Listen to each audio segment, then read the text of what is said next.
Today on the show, it is that time again, dear listeners. We are taking stock of where we are in production. We are talking about where we're going to be going, where we've been. We're sharing the Slig sausage making process. Ooh. Peek behind the curtains. It's time for State of the Imperium. Yeah. Welcome to the sausage factory, folks. It's what we call the studio. Welcome to the sausage party. That's what that means. When people say sausage party, they're talking about production details. I'm pretty sure.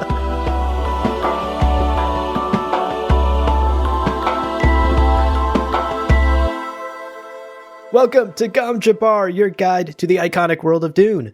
We'll be exploring the themes, philosophies, and characters found in the sandy depths of this vast universe, from Frank Herbert's groundbreaking novels to the adaptations on film and TV. My name's Abu. My name is Leo. And folks, Yeah. it's the start of a new year, and you know what that means? Woo! We're getting meta.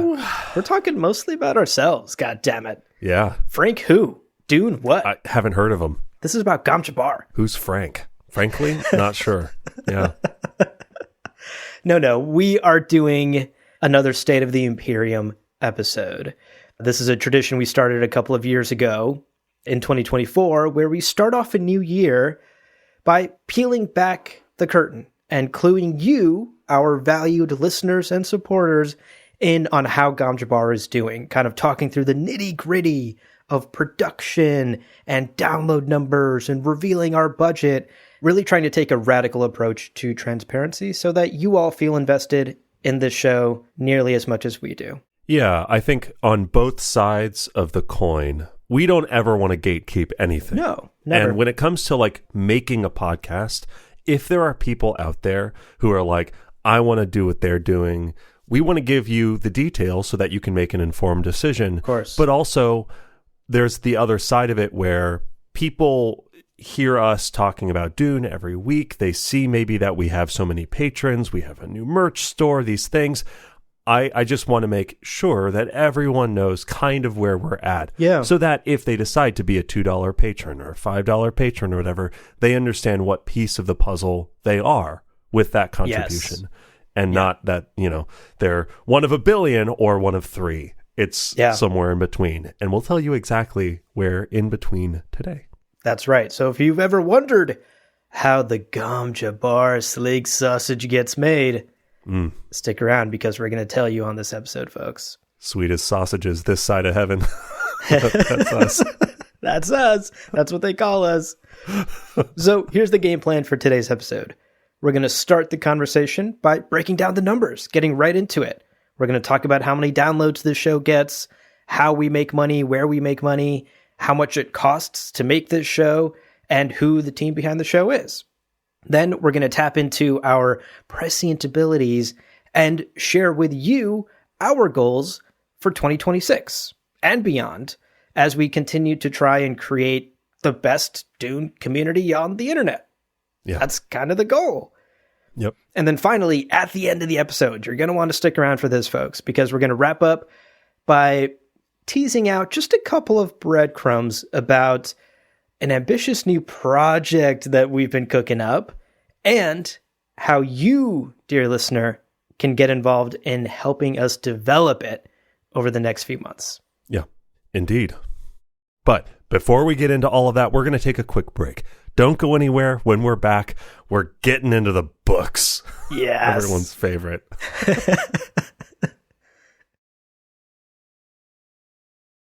Welcome back, folks. All right. Let's jump right in. Let's crack open our accounting books and our numbers books and our picture books. Journals, We have a lot of books. our diaries, lots Our of books. diaries, yeah. Our most personal diaries. We're going to read them today. It's the radical transparency indeed is the theme. It's a 65-hour episode, yeah. So let's start with our downloads. This is a really important number for us. For all podcasts, it's kind For of all the podcasts. thing. Frankly, for practically anything on the internet, download subscribers, this is like the key number, the thing that you stress the most about. Because this is frankly the most direct way we can measure how the show is doing. Right. So here's how we did in 2025. Here are our numbers for the year 2025. Over the course of the year, we typically released 4 episodes a month. As you all know, we release new episodes every Friday. And an average month of downloads for Gom Jabbar in 2025 usually was between 40 and 50,000 downloads per month, which is pretty healthy. Yeah. Now, 2025 overall, though, was a pretty quiet year for Dune. There were no big releases. There were no huge announcements. There wasn't huge waves of hype. So we basically just held consistent download numbers every month. In 2025, we didn't get those huge waves of downloads and new incoming listeners that we saw back in 2024, thanks to, obviously, the release of Dune Part 2, which was a phenomenon, and then later in the year, the release of Dune Prophecy on HBO and all the coverage we did for that. Right. So 2024 turned out to be a record-breaking year for us. We cracked 1 million downloads over the course of that year. 2025 was quieter. We held steady throughout the year and ended ultimately with 550,000 total downloads across the year. Yeah, our podcast is so tied to Dune that when Dune has a giant record-breaking year, so will we. So do we. Oftentimes. And when Dune has a quiet year, and I say this also because 2025 and also probably 2026, both quieter years, we generally anticipate that that's going to be our trajectory as well. Right, exactly. Now, how does all of that translate into money? How do the finances break down? And because this was a quieter year, we generally were a little worried that our monthly take-home was going to be a lot lower, that we weren't going to be able to afford the various expenses that we have in production. But thanks to the incredible generosity of our patrons and our Kwisatz Haderach patrons, basically anyone who's contributed to Gom Jabbar, we were able to stay afloat, and we were able to have really a really solid year. Yes. Again, we're not coating anything in gold. We're not buying rubies by the handful. We're not buying a house on Peel. Right. My Maserati purchase was not a good idea, to be clear.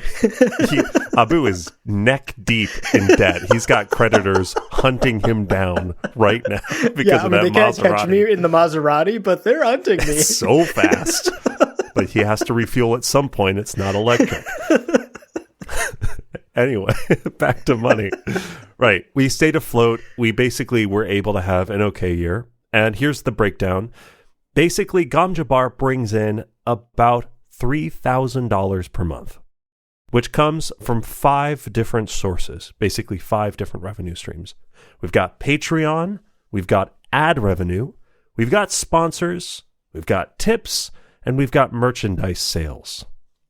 Now, each of those buckets are very different and have their own kind of forces, their own ebbs and flows. Yep. But the lion's share is Patreon and is our patrons. So $3,000 total.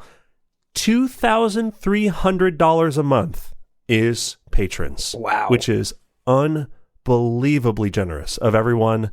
Genuinely, as we talk about the rest of the finances and we talk about how this all breaks down into an hourly, we could not do this without patrons. So when we say that our monthly Patreon supporters build the foundation upon which this show is built, that is 1,000% we mean true. that quite literally.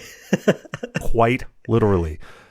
Now, for those people who are not patrons, who are listening to the public feed that has the advertisements, those advertisements with our monthly downloads yield about $400 to $500 a month.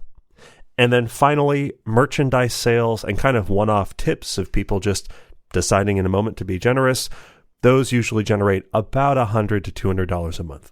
So again, $3,000 total, about $2,300 from Patreon, and then $400, $500 from ads, advertisements, and then, of course, just $100, $200 here and there from merchandise. Right. This also leaves out the category of like sponsorships. We had a sponsorship with Lego, for instance. We did a Manscaped thing at one point. Like we've done a couple, and those were little bumps here and there. Nothing in 2025. So that's kind of how it breaks down. Right. Sponsorships are more sporadic. They happen 2 or 3 times a year for us at best during a great year. 2025 was, again, a quieter year, and so we didn't have any sponsorships, so we didn't get those one-off bumps in revenue. So we pretty much just stayed consistent, generating that $3,000 per month for the whole year. Yeah. So, okay, that is how much the show makes and what the pie looks like, what each bucket brings us, the 5 different revenue sources that we have. If you're hearing that and wondering, all right, where does that money go, though? How much does it cost to make the show, and what ends up in your pockets? Here's the breakdown. Every month, we take that $3,000, and around 1,000-ish of that dollars goes to paying our team. We have our assistant producer, Luna, and our editor, Declan. So it's just 4 of us, small team, and they get paid out of that. They get paid the same no matter what the revenue is. They just get paid what their contracts are. Right. And then we take a couple $100s to pay bills. There's things like Google Cloud storage that needs to be paid every month. There's tools that we use to live stream that need to be paid every month. There's the website upkeep that gets paid. So just the normal subscriptions and tools we need to actually I have make a personal chef who makes me 3-course meals every day, yeah, you know? Exactly. So a couple $100 comes off and goes to bills every month. Right. And then once those things are covered, once the team is paid, once the bills are paid, whatever is left over that month gets split right down the middle, and we pay ourselves with it. Leo gets half, I get half. Right. And so how that number breaks down is when all is said and done, we each usually make around $800 to $900 per month from Gom Jabbar. That's our take home and what actually ends up in our pocket. Again, that's all very dependent on download numbers and ad revenue and patron numbers going up and down, but generally that's sort of the ballpark we're working with. And when you break that down even further, given that each episode of Gom Jabbar typically requires around 30 to 40 hours of combined work from us, our quote-unquote hourly wage, as much as you can put an hourly wage on a creative project like this, hovers around $12 an hour, basically, since we're putting in a combined 30 to 40 hours a week into this show, creating each episode and doing all the administrative stuff that's required to keep things running. Yeah. Now, speaking of the team, and this is, again, we debated this. We talked about, you know, how much to say. But at the end of the day, we want to make sure you all understand what we're doing, what we're dealing with, the decisions we're making. And along those lines, we are going to share that we did not renew Luna's contract this year. To be crystal clear, Luna's fucking awesome. She's amazing. This has nothing to do with Luna's performance. We are so grateful for her contributions to the show in 2025. She was instrumental. When I went to the Full Internet Archives and spent 9 hours digitizing over 700 documents, Luna was right there with me, elbow to elbow, taking pictures, helping document. Unbelievably helpful.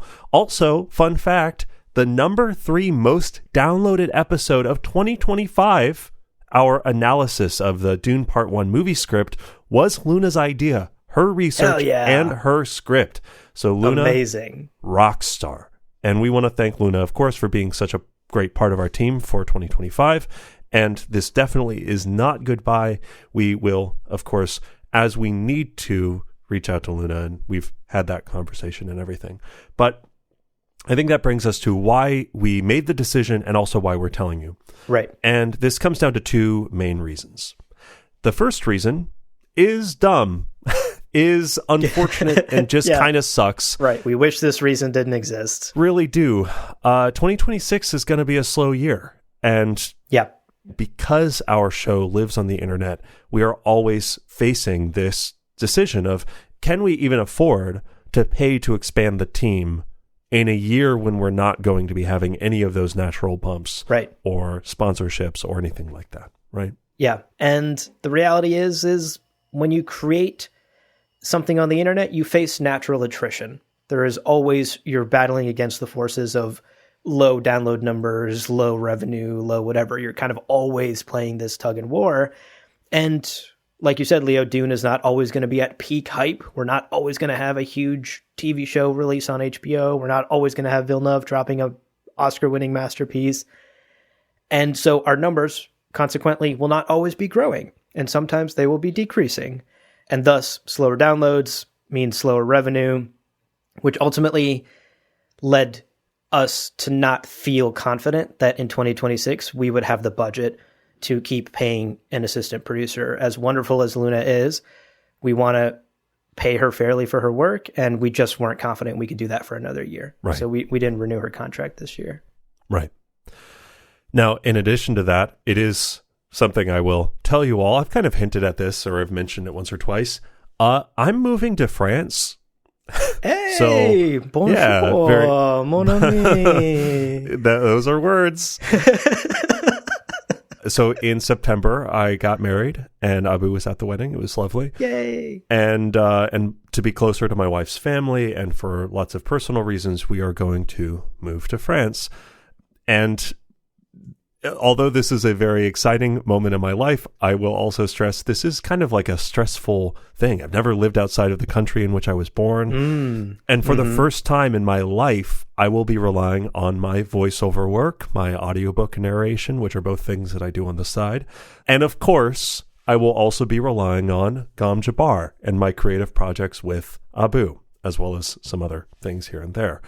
Now, I do not share this information about my life to say, please, please, please keep your Patreons, please. You know, that's not the vibe. I promise you, I say this because the generosity of anybody who is contributing as a patron, even if it's just $2 or $5 a month, is literally making it possible for me to look down the barrel of like leaving this country in which I was born, and not to feel like I'm going to be in a strange land where everyone speaks strange tongues and eats strange cheeses, and I'm going to be fucking sitting there twiddling my thumbs. No, I'm going to be producing Gom Jabbar, as well as we'll talk about a secret project at the end.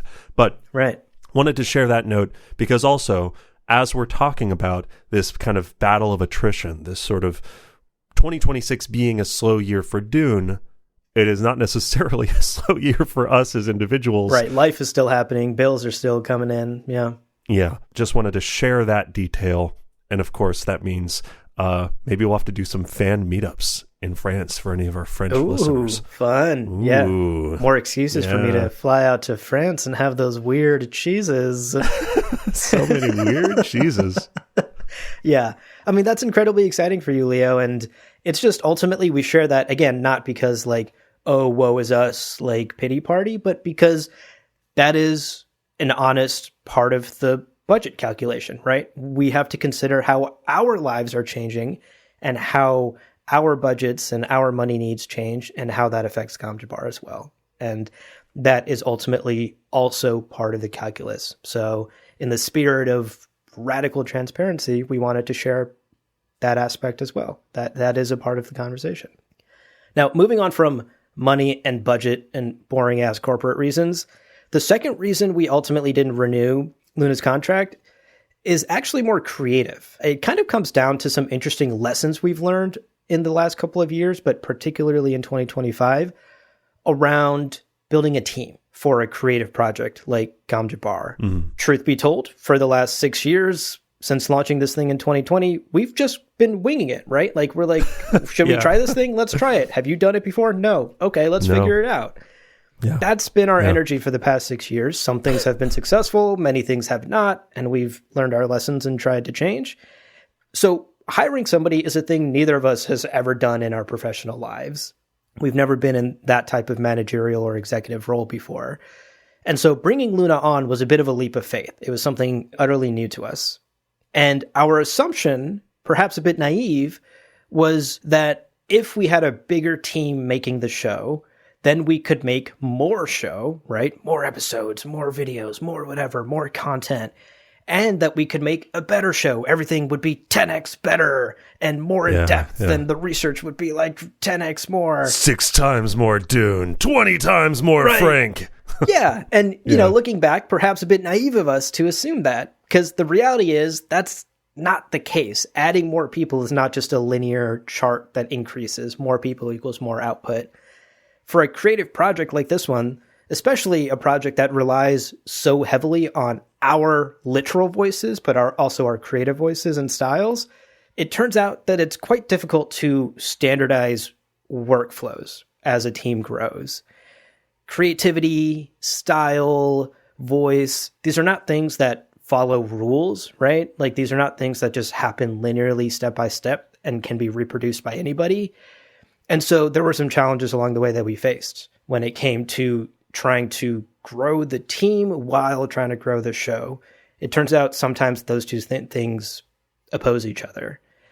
And, ultimately having a team does help in some ways. Like it takes the stress off of us during busy weeks. We're able to, for example, when Leo's getting married and we're both out of the country in France for a week, hand things off to Luna to handle while we're out. That sort of thing is incredibly helpful. But growing the team didn't help us grow the show exponentially like we had hoped and wanted. And so we've chosen to take a step back and sort of reevaluate how we want to continue growing the show and working on the show. Right. And again, a lot of the calculus changes when I arrive in France and am doing this more full time. Right. Because currently, we've been the last 5 or 6 years, we're in the 7th year of Gom Jabbar production. Wild. This whole time, both of us have had like survival jobs. Like we've both been doing 40-hour work weeks and other jobs. And this is going to be the first time that I have more bandwidth. And so I think we're also both neither of us are really sure what this year is going to look like. Right. So along those lines, taking a step back, reevaluating, that's also why we're saying you will very likely hear from Luna again as we kind of figure out what our bandwidth is for bringing on additional support. We are absolutely going to be doing so. For sure. Yes, absolutely. And so with that in mind, we want to move on to talking about 2026 and the year ahead, what goals and ambitions we have for another, hopefully, great year of Gom Jabbar. And we'll get into all of that after another quick break. So stick around, folks. When we come back, we're talking about the future of this show. Welcome back, everybody. Oh, I hope you're ready to drink the blue juice that makes everyone worse. We're looking into the future. Dune in 2026. We've talked a little bit about it, but as we said, we anticipate that 2026 is going to be pretty quiet on the Dune front. We might get a teaser trailer for Dune Part 3 in the summer or fall, but we're really not anticipating anything until later in the year. Right. That doesn't mean that we're sitting around twiddling our thumbs going, oh, poor us. Guess there's nothing to talk about. We have a lot to get through before our Part 3 and Prophecy Season 2 coverage kicks into high gears. Right. And along those lines, we have a couple of big projects to complete or continue, namely the books by Frank Herbert. Ever heard of them? The book club series. That's and right. Of course, also our Fullerton Archive series, which we have only scratched the surface of. Truly, truly. So let's break down 2026 a little bit and our goals and projects for the year. Starting with the book club, of course. It feels kind of wild to say this, Leo, but 2026 is the year that we're going to complete our deep dive chapter by chapter read through of every Dune book by Frank Herbert. Insane. Yeah. Wild. Yeah. Wild. I still remember the conversations we had years ago talking about whether or not we should cover the first book and whether we would ever cover anything beyond the first book. And here we are talking about Chapter House. I remember the visceral, head spinning sensation of starting Messiah and then talking to you roughly about, and then in 2026 we'll do Chapter House, and it being like, but it's 2021. Right. What do you mean? Oh no. We're going to be old by then. Jennifer Lawrence meme. What do you mean? What do you mean? What do you mean? Yeah, Insane. it's wild. And we're here. We're almost at the finish line. It's insane. We're almost to the finish line. In fact, with patrons on the Patreon feed, we expect to actually wrap up Chapter House Dune in June of this year, in 2026. And then, of course, for you listeners who are always 3 months behind on those episodes, we'll catch up and finish the book in September of this year. Now, many of you have asked, what happens next? What happens when you're done with Chapter House Dune? Are you going to continue your book club episodes on the massive catalog of Brian Herbert and Kevin J. Anderson prequel and sequel novels? Hell yeah, let's go. We- 2037, oh my we're talking God. about Paul of Dune. Here we go. Jessica Oh my Dune. God. Let's go. This is extremely unexpected energy because in the script in front of me, it says, no, we're not going to do that. So we have a definitive answer. We've sort of punted this question down the line for years about what we're going to do after Chapter House. Today, we're here with a definitive answer for you. We're not interested in spending a bunch of time and effort on any of the Brian Herbert or Kevin J. Anderson books. You all, at this point, probably know our thoughts on those books. They lack the depth and quality of Frank's writing, and so we just don't think that it'll be fun for us to produce book club episodes on books that we're not enjoying. And ultimately, we don't think it'll be fun for you, dear listener, to listen to us like gripe and moan our way through a bunch of books that we are not enjoying. Yeah, I think we can all agree that we are at our best and we're making our best content when we are excited and energized and invested. Yeah. And when we have done coverage of Brian Herbert topics, we tend to get a little bit more cynical, a little bit more snide, sarcastic, sometimes even mean. And it is fun, like, again, shocker. It's fun to be a little bit mean sometimes. But then people would send us messages being like, I just don't like it. I just don't like that energy. And honestly, we don't love it either. So it's this question of like, could we even do it justice? For the people who really love those books, I just don't think we are the ones to do that. No, and make someone else will come along and do it better. That being said, Brian Herbert and Kevin J. Anderson did write the conclusion of Frank's series, so they claim. That's true. Until we see the notes.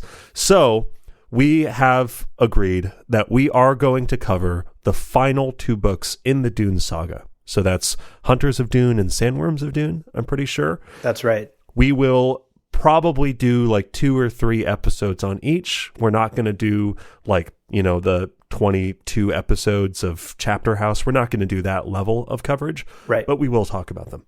Yeah. Just so we can say we completed the Dune saga and saw the story to its end. Now, our other big project for the year is definitely going to keep us busy. We need to continue wading in 2026 through the treasure trove of documents that we uncovered at the Fullerton Archives on your and Luna's trip out there. Yeah. We've already released a number of episodes about some of the things that we've dug up. For example, our most recent interviews with Frank episode about techno-peasantry was all thanks to some documents from the Fullerton Archives. We also released a Lost Entries episode about an unpublished draft of an encyclopedia article about planet Earth in the Dune universe. And there's actually many, many more unpublished drafts that we have our hands on that we still need to parse through and decide which ones to share. So there's still a lot to go through, and we'll continue doing that over the course of 2026 and releasing episodes on what we find buried in all of that text. I will say those episodes require tons of research, more even than our book clubs and our typical episodes, and they require tons of fact-checking, and so they are some of the most arduous and slow episodes to produce. So we do appreciate your patience. Those aren't the kinds of episodes we can release like every week or even every other week. Those will come out sporadically as the research gets done.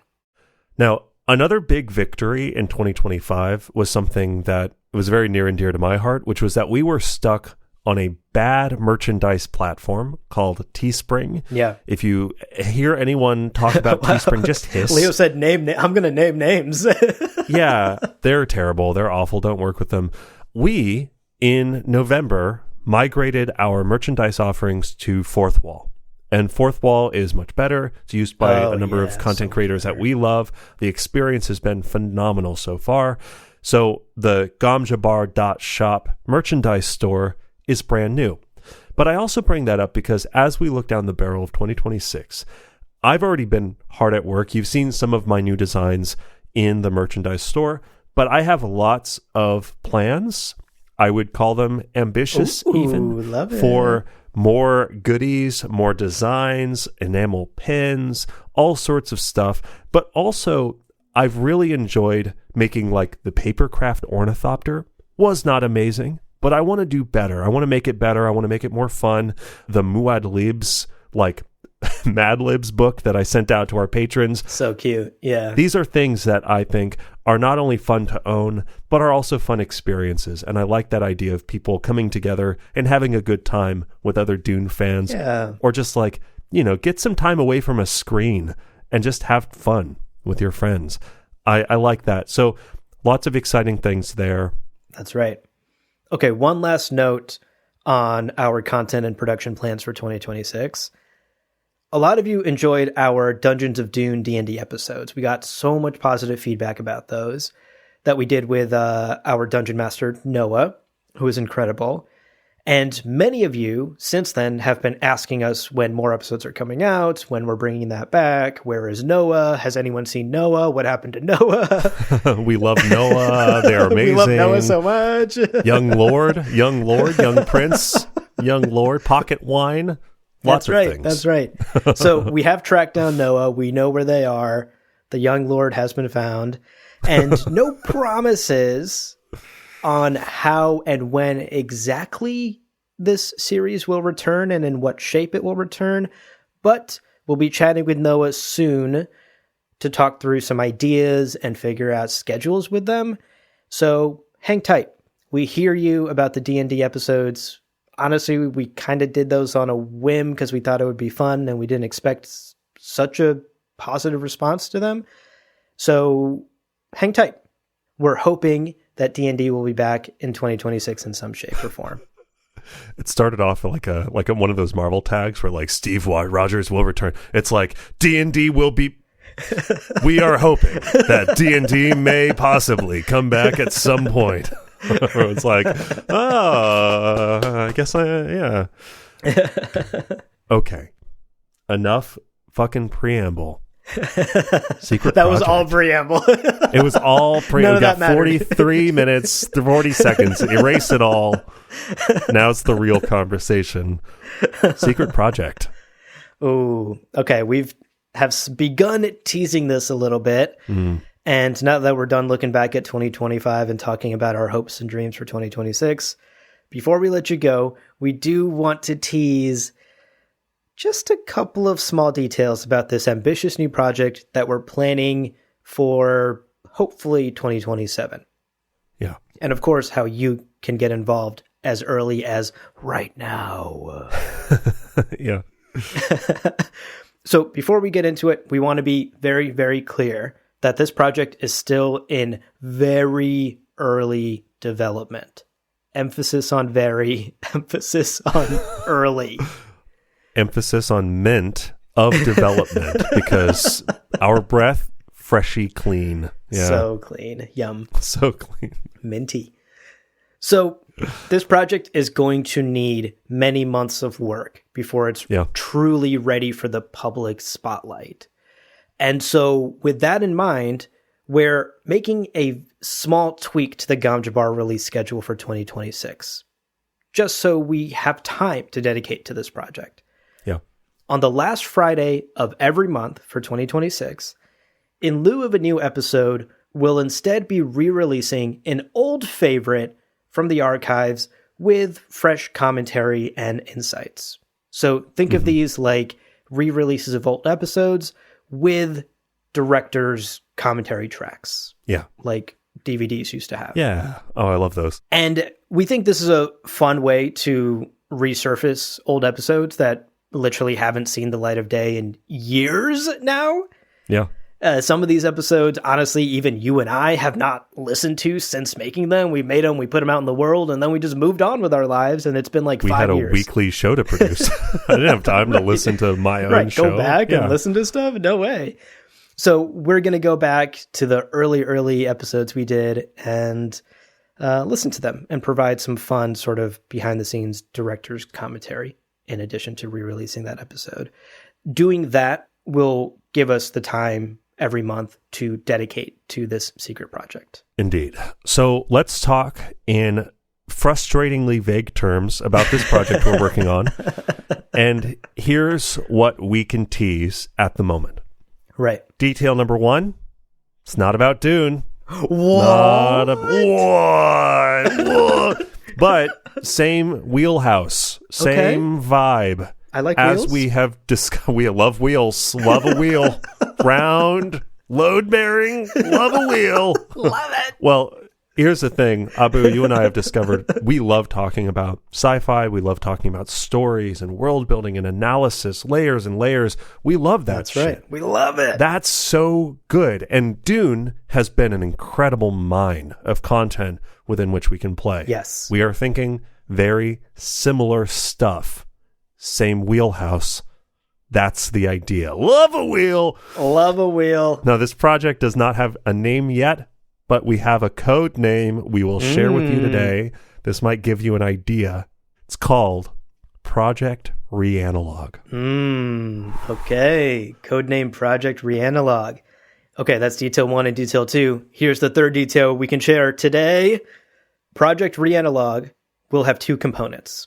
One will be an audio component, something you all are very comfortable with and listening to right now. Yeah. 2, Project Reanalog is going to have a physical component, something you can hold in your hands and hold up to your chest near your heart. Cuddle deep into Cuddle, the night. sleep with. Sleep with. Not sexually, I'm just saying like... Yeah. Bed, Yeah. We're giving too much away about our line of sex products. This is crazy. Yeah, Maybe we... body pillows. Our Leo and Abu body pillows. So that's detail number 3. It's going to have a physical and audio component. Yeah. Or another way to think about it is multimedia. Yes. What does that mean? You'll have to find out later. Yeah. Now, detail number 4, we will be primary voices of this project. Right. It'll be a lot of us. But we do want to emphasize this project is also about elevating other voices, bringing on other people, making sure that, rising tide, all ships, whatever the fuck that saying is, that's the vibe. Yes. Although we will be the primary voices, we're also going to be celebrating and featuring other talented folks. That's right. Okay, here's the last thing we can say about this project at the moment. Project Reanalog. Yeah. This is my favorite detail, actually. Yeah. Project Reanalog is going to be putting Leo's art degree to work, baby! That's true. That is true. Mm-hmm. Those art degree jokes we've been making for 6 years now It's all been have finally teasing. come to roost. Yeah, all coming to roost. Oh, I like that. I haven't heard someone use that idiom in a minute. Yeah, we've been building that nest twig by twig and finally coming to roost. That's right. Indeed. Yeah. So there it is, folks. Those are the 5 details that at the moment we're ready to share about Project Reanalog. It's not about Dune. It's in the same wheelhouse. Right now, it doesn't have a name. It's just called Project Reanalog. There's a physical and audio component. We'll be the primary voices, but we will be featuring other talented folks in the project, and Leo's art degree is going to play a pivotal role in making this project a success. And all that time in France just working on this thing. Now, we are going to be keeping the nitty-gritty details of this mostly under wraps as we work on it, but we mentioned you have the ability to start today supporting us as we work on Project Reanalog, and this is how you can do that. This is where all of you come in. Yes. We want to gather feedback. We want to get your thoughts, your insights, but we also do face the practicalities of production. Right. It's going to be time-consuming and effectively then expensive on a time front. So, for patrons, if you are currently a patron of the Fremen Nabe or Kwisatz Haderach level, I've got great news for you. You're there. You're going to be, baby. You're in, baby. You're already in the door. This is a club we built around you. But we are going to be sharing updates. We're going to be getting feedback, ideas. We're going to be posting these on Patreon and on a Discord channel accessible only to those levels. So for anybody who is not a Fremen Nabe or lower, if you're just like a member of the tribe or off-worlder or like whatever those other levels are, you have the option. You can upgrade to be that level to give a little bit extra to support this project that we're working on and give your feedback and participate. But really, like, again, your monthly support is what's going to help us get this project off the ground. And the feedback we get is going to be our North Star that guides us toward making something that Abu and I are like good at making, that it is something that we enjoy making, that we're making at a very high level, but that also is going to be something that other people will want to listen to. Because as much as we love talking and we love recording, we ultimately want to make something that brings joy to people's lives and helps people find community and helps make those long hours of whatever you got going on just a little bit more enjoyable. Right. That's the goal. So your feedback's going to be invaluable for that. Indeed.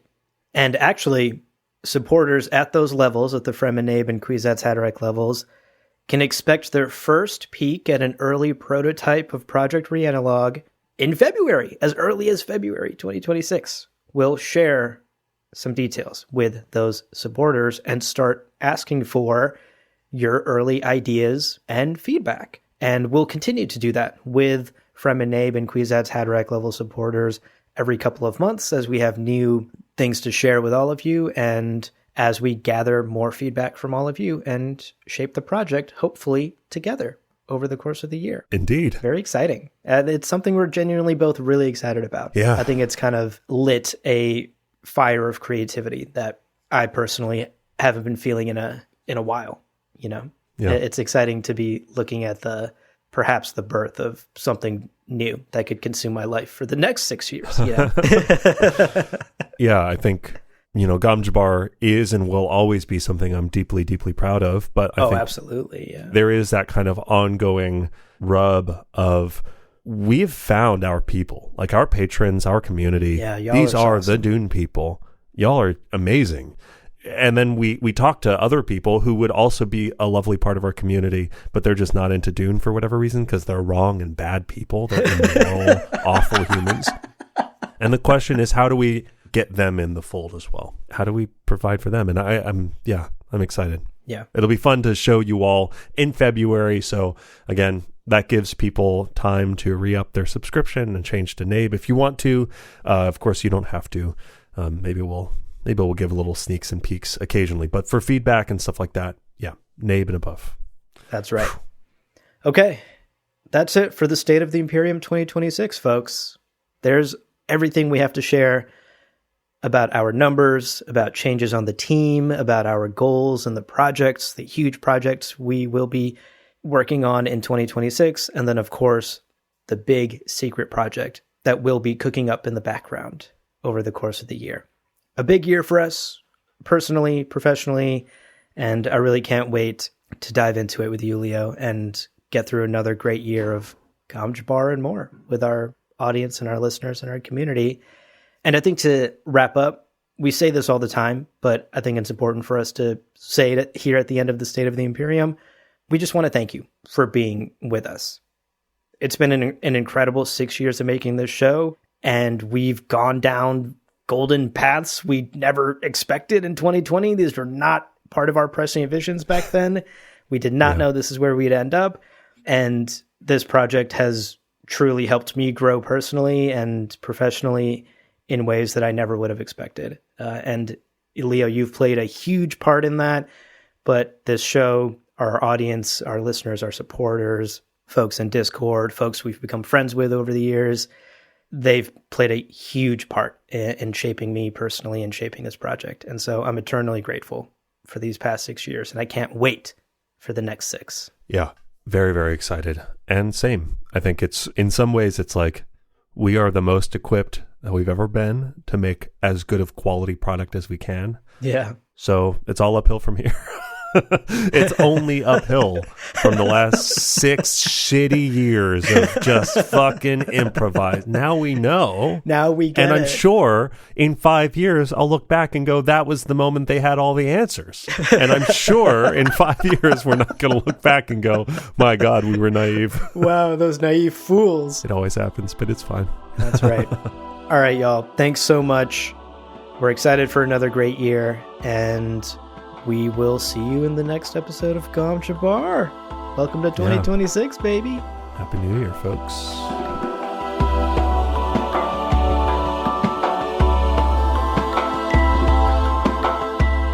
Well, friends, there is no real ending. It's just the place where you stop the recording. But this podcast is always one step beyond logic, so help spread the word of Muad'Dib and leave us a review on Apple Podcasts and Spotify. And be sure to check out the other shows on the Lore Party Podcast Network on loreparty.com. You can also follow us on Twitter and Instagram at lore_party. We're also on YouTube. Thank you so much for listening. And hey, remember, whoever controls the podcast controls the universe. We'll see you on the golden path.